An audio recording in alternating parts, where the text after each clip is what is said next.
Bonjour à toutes et à tous, ma team Kiefer, j'espère que vous allez bien. C'est avec grand plaisir que je vous retrouve aujourd'hui pour cette nouvelle vidéo. Ça y est, c'est le dernier huitième de cette Coupe du Monde 2022 au Qatar. Dernier huitième de finale, deux grosses affiches, le Portugal face à la Suisse.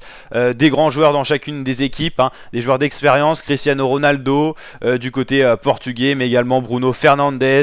Bien sûr une équipe sur le papier qui est très costaud du côté du Portugal. Les vainqueurs de l'Euro 2016, qui ont fait un dernier Euro qui était assez gâché, éliminé en huitième comme la France notamment et l'Allemagne pour les grosses équipes.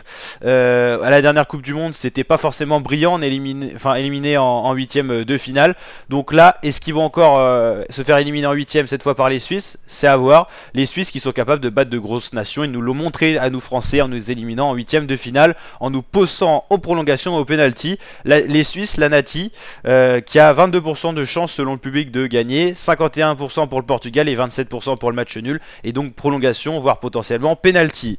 Alors qu'est-ce qu'il en est au niveau des cotes? Les Portugais sont favoris, cote de 1,88. La Suisse, cote très rapprochée, 4,60. Si on fait le comparatif Espagne-Maroc, il y avait une cote de 7 du côté du Maroc. Donc là, c'est encore plus resserré. Va-t-on avoir le droit à une prolongation? C'est fort possible entre ces deux équipes. Les Portugais restent sur une défaite surprise. Ils ont fait tourner un peu l'effectif face à la Corée du Sud. Pourtant, la Corée du Sud s'est fait écraser en huitième face aux Brésiliens, qui ont vraiment mis une démonstration aux Coréens 4-1. Il n'y a pas eu photo. Les Brésiliens qui vont en quart de finale de cette Coupe du Monde.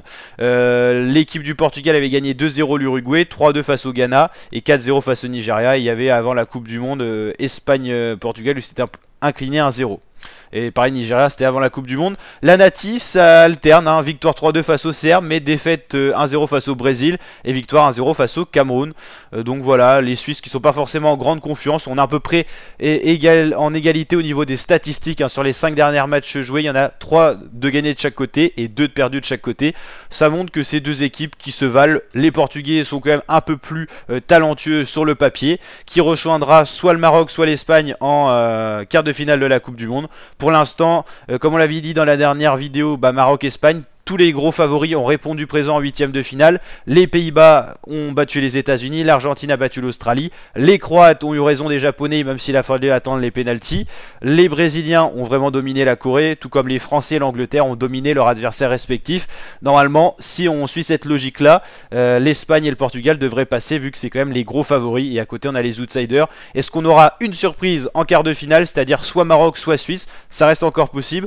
En tout cas, statistiquement parlant, on a à peu près en huitième de finale au moins 2 prolongations. Donc normalement dans Maroc-Espagne ou dans Portugal-Suisse on devrait avoir au moins une prolongation. C'est par rapport aux dernières Coupes du Monde, on avait regardé ça, on a 2-3 prolongations en huitième de finale, souvent un peu moins pour la suite de la compétition. En quart on peut être autour de une, mais rien de sûr, et puis en finale souvent on a quand même des prolongations en finale, donc ça dépend des années. Donc en tout cas pour l'instant que des grosses nations en quart de finale, que des gros chocs, Pays-Bas, Argentine, Croatie, Brésil, Angleterre, France, ça fait quand même rêver. Pour l'instant les derniers finalistes de la dernière Coupe du Monde, Croatie et France, sont tous les deux encore en course. Donc ça montre un niveau constant pour ces deux équipes qui sont vraiment deux grosses nations du football mondial, et on retrouve à peu près les mêmes à chaque fois dans la suite de la compétition. N'hésitez pas à liker la vidéo si elle vous a plu, vous abonner et partager. Je vous dis à très bientôt l'équipe pour de prochaines vidéos. Ciao ciao.